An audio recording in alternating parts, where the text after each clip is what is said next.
बीजापुर में पहली बार बिगॉस ऑनलाइन मल्टी डिलीवरी ऐप अब सब कुछ 30 मिनट में आपके घर तक food, meat and fish, grocery, medicines, vegetables, fruits and juice, dairy products, tea and coffee, documents, parcels, sweet mart. जल्दी ही इसकी सर्विस चालू होगी। आपके डोर तक चाहे तो आप प्ले स्टोर से इस ऐप को डाउनलोड भी कर सकते हैं।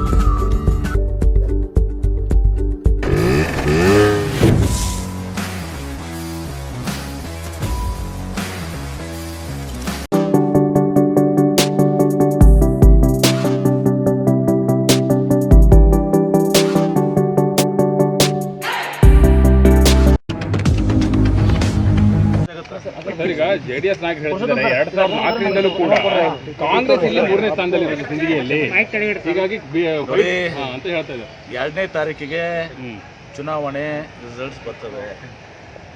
ಯಾರು ಫಸ್ಟ್ ಬರ್ತಾರೆ, ಯಾರು ಸೆಕೆಂಡ್ ಬರ್ತಾರೆ, ಯಾರು ಥರ್ಡ್ ಹೋಗ್ತಾರೆ, ಯಾರಿಗೆ ಎಷ್ಟು ಮತ ಬೀಳ್ತವೆ, ಯಾರು ಡಿಪಾಸಿಟ್ ಜಪ್ತ ಆಗ್ತದೆ, ಮತದಾರ ಕೈಯಲ್ಲಿದೆ.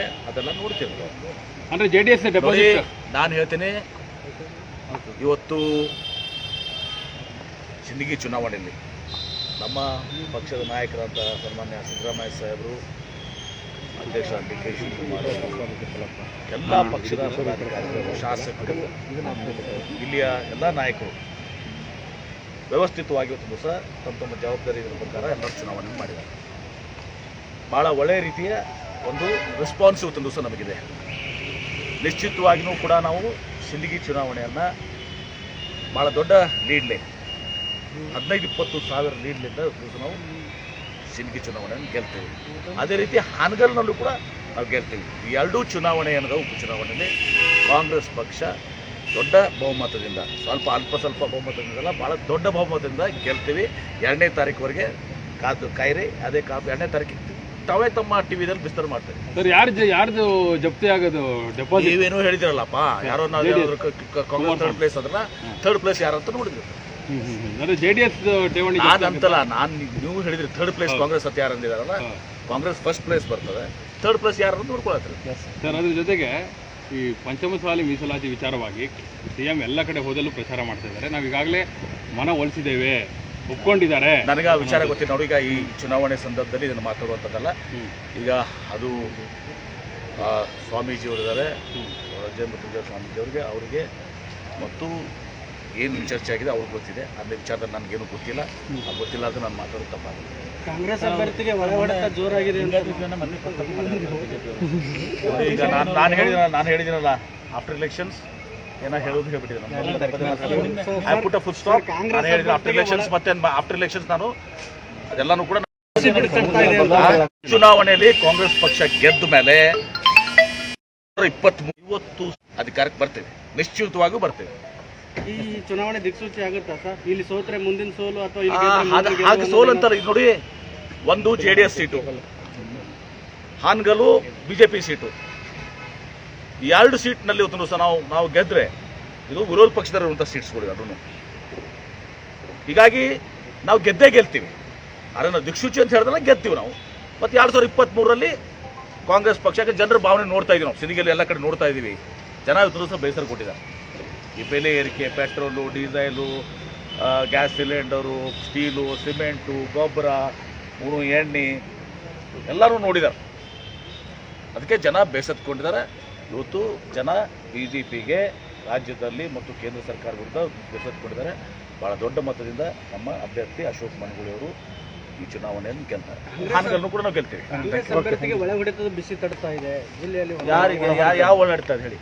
ಪಕ್ಷದಲ್ಲಿ ಆಂತರಿಕ ಅಸಮಾಧಾನ ಪಂಚಾಯತ್ ಎಲ್ಲರೂ ಕೂಡ. ಈಗ ಸುಣಗಾರ್ ಅವರು ಇದ್ರು, ಪಕ್ಷದ ಸುಣಗಾರ್ ಅವರು ಸಭೆ ಮಾಡಿದ್ದಾರೆ, ನಮ್ಮ ಜೊತೆನೇ ಬಂದಿದ್ದಾರೆ. ಅವರೇ ಒಬ್ಬ ಪ್ರಬಲ ಟಿಕೆಟ್ ಕೇಳ್ತಿದ್ರು. ಅವರು ಭಾಳ ಶಿಸ್ತಿನಿಂದ ವ್ಯವಸ್ಥಿತವಾಗಿ ಕೆಲಸ ಮಾಡಿದ್ದಾರೆ. ಮೇಲ್ನೋಟಕ್ಕೆ ಎಲ್ಲರೂ ಕಾಣಿಸ್ತಾ ಇದ್ದಾರೆ. ಮೇಲ್ನೋಟ ಒಳನೋಟಕ್ಕೂ ಎಲ್ಲರೂ ಚೆನ್ನಾಗಿದೆ.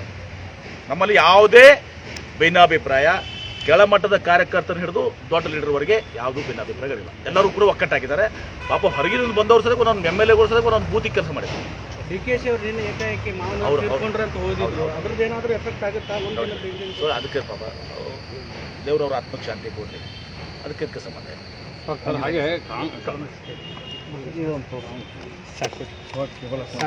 ಮಾತಾಡ್ತಾರೆ ಸರ್ ಹಂಗೆ ಸರ್ ಒಂದು ನಿಮಿಷ ಸರ್ಕಾರ ಕನ್ನಡ ಮತ್ತು ಸಂಸ್ಕೃತಿ ಇಲಾಖೆ ಸಚಿವರು ಮಾತಾಡು ಕನ್ನಡ ಅಂತೇಳಿ ಒಂದು ಅಭಿಯಾನ ಮಾಡ್ತಾ ಇರ್ತಾರೆ, ಕನ್ನಡದಲ್ಲಿ ಮಾತಾಡಬೇಕು ತಡಿ ಒಂದು ನಿಮಿಷ ಸರ್. ಒಂದೇ ನಿಮಿಷ ಒಂದು ಅಭಿಯಾನಕ್ಕೆ ತಾವು ಸರ್ ಒಂದು ನಿಮಿಷ ಸರ್ ಒಂದೇ ನಿಮಿಷ ಸರ್ ಓಕೆನಾ ಸರ್ ಹೇಳಿ.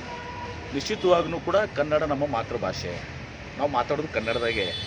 ಪ್ರಶ್ನೆ ಎಲ್ಲಿ ಬರ್ತದೆ ಕನ್ನಡದಲ್ಲಿ ಮಾತಾಡೋದು, ಕನ್ನಡದಲ್ಲಿ ಮಾತಾಡ್ತೀವಿ. ಕನ್ನಡದ ಒಂದು ದೊಡ್ಡ ಇತಿಹಾಸ ಇದೆ. 12ನೇ ಶತಮಾನದಲ್ಲಿ ವಚನ ಕ್ರಾಂತಿ ಮೂಲಕ ಇವತ್ತು ಎಲ್ಲರಿಗೂ ಕನ್ನಡವನ್ನು ಕಲಿಸಿದ್ರು ಬಸವಾದಿ ಶರಣರು ವಚನ ಚಳವಳಿ ಮೂಲಕ. ಹೀಗಾಗಿ ಒಂದು ದೊಡ್ಡ ಇತಿಹಾಸ ಸಂಸ್ಕೃತಿ, ಭವ್ಯವಾದಂಥ ಇತಿಹಾಸ ಸಂಸ್ಕೃತಿ ಕನ್ನಡ ಭಾಷೆಗಿದೆ.